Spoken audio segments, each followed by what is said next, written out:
Boa tarde, meu nome é Cristiane, sou psicanalista, terapeuta e hoje eu vim falar para você sobre o descanso.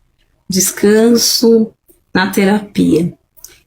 Descansar quando você está em momentos difíceis não significa que você deve abandonar a terapia.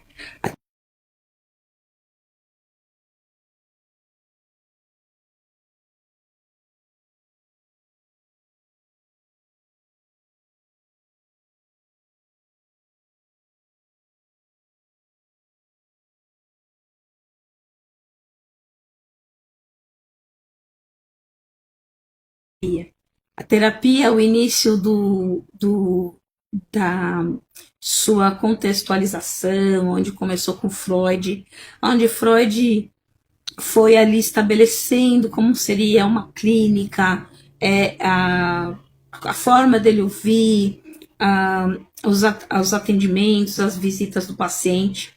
Freud descobriu que o paciente precisava ter um momento de descanso, de relaxamento, um momento de divã.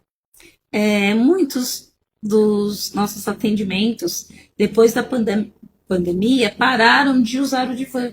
Mas o divã é esse lugar que você tem um momento de estar aqui, deitado, tentando descansar os seus pensamentos.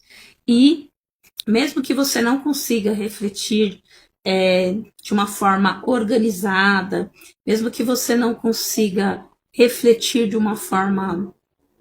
Quando você deita, Freud dizia para os pacientes deitarem no divã, às vezes até mesmo fechar os olhos, entrar com a.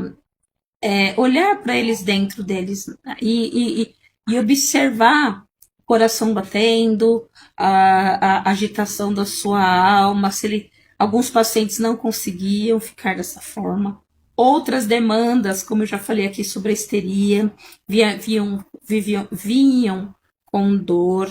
E, logicamente, num neurologista, numa abordagem médica, ele não conseguia ter esses momentos de relaxamento para que se conectasse com a sua própria seu próprio inconsciente, sem vergonha, sem alguém olhando, julgando.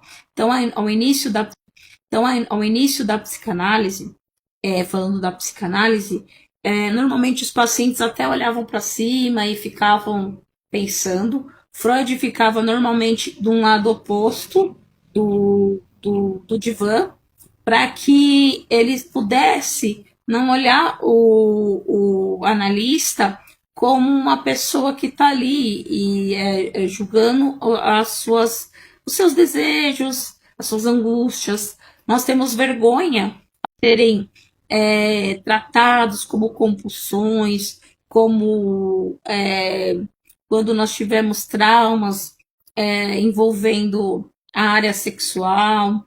Então, muitas vezes, Freud atendia no divã e o paciente ficava, se o paciente gostasse do Freud, mas se não, ele simplesmente deitava no tempo dele. E hoje, como nós estamos numa sociedade tão acelerada, o que nós fazemos? Nós vivemos de uma forma acelerada até o ponto de não conseguirmos descansar.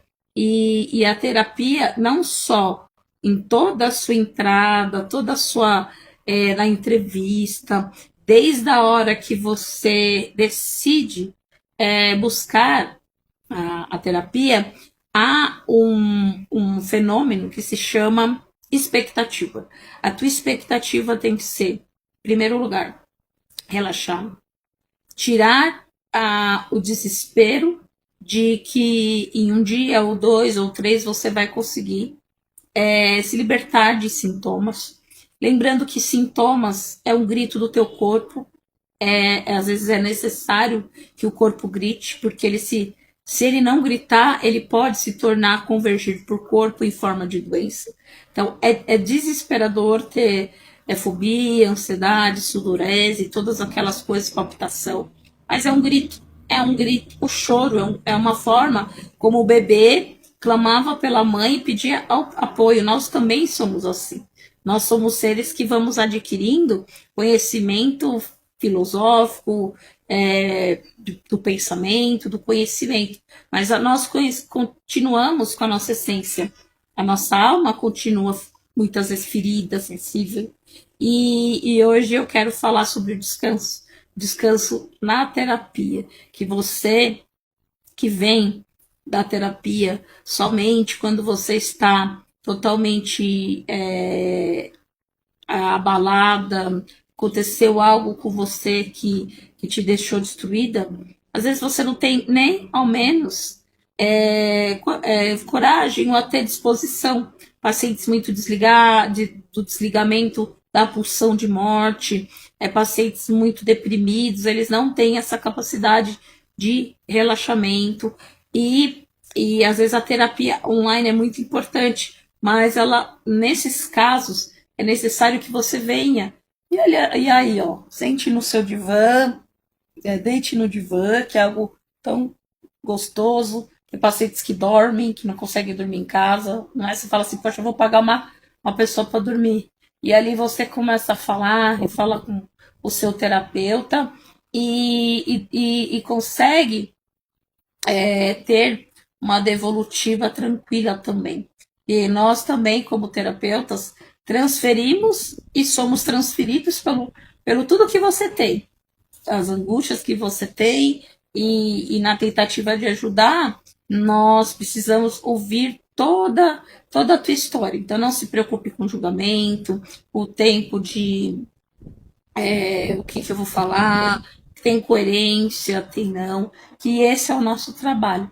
Mas eu venho convocar você que está passando por crises de tristeza, depressão, não fique aí sem um apoio e uma rede de apoio. Fiz um vídeo sobre o filme, né, que tá aí, que saiu, que a atriz ganhou até prêmio europeu, falando sobre a angústia de estar sozinha no meio do caos. Então, assim, para que ela pudesse sair daquilo, ela tinha que tomar uma atitude. E isso é o que nós temos que fazer. Tomar uma atitude. E eu digo para você com experiência própria. Enquanto eu ficava chorando, olhando, culpando-me, culpando meus antepassados, meus pais, aquilo não ia curar nada, porque a, a, a questão, a sombra estava em mim. Então eu precisava entender. E muitas vezes o paciente ele precisa disso, do relaxamento, de uma conversa branda, o mundo está agitado. E muitas vezes ele precisa de um toque, né? Não um toque antiético da terapia, né? Do terapeuta tocar na terapia, mas tocar, sabe, dar um papelzinho para chorar, demonstrar, oferecer uma água, oferecer um carinho, oferecer ali um apoio, como acolhimento. E o paciente ansioso e com seus transtornos de ansiedade, ele vive baseado em medo e medo do futuro, medo das situações, e ele precisa disso, ele precisa de um colo. O divã, ele é como se fosse representativo de um colo, como você deitava no colo da tua mãe, ou como você deitava no colo do pai que já não está mais com você, que já está, de uma mãe que já não está com você. E ali vai te lembrar de que nós somos necessitados de um colo. Então, é difícil falar sobre a terapia. Hoje já sabe que a terapia não é para loucos.